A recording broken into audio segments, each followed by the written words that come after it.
Hello peeps! Ngayon ay isang napakagandang araw. Kaya tara, laag ta.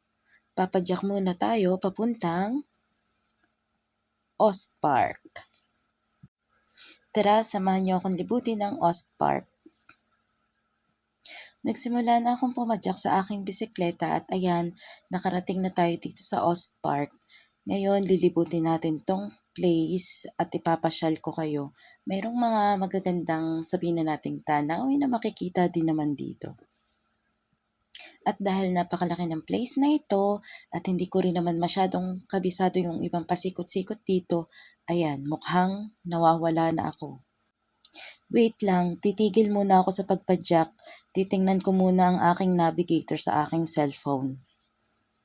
Okay, tara na, magpatuloy na tayo.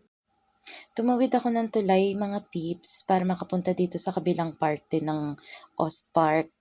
Pupuntahan natin yung nakita ko dati na magandang area kung saan makikita natin yung view ng lake ng Ostpark.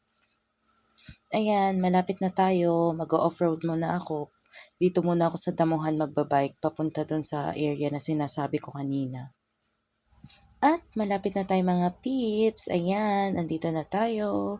O, diba? Ang ganda. Yan yung sinasabi kong place na nakita ko dati nung namamasyal ako dito. May baon akong pagkain. Dito ako kumain. Dati mayroon dyang fountain. Pero kasi dahil winter, hindi mo na nila yun pinapagana. O, diba? Ang ganda, napaka-peaceful. Ang sarap magmuni-muni at tumambay dito. At syempre, kumain. O, tara na mga peeps. Sa ibang lugar naman tayo dito sa Ostpark pumunta. Teka, parang nawawala na naman ako. Saan ba ako lalabas? Dito? O sa kabila? Doon na nga lang sa kabila. Babalik na lang ako dun sa dinaanan ko kanina mga peeps. Ayan, andito na tayo. Pero lagi niyong tandaan, hindi lahat ng dinaanan ay dapat niyong balikan.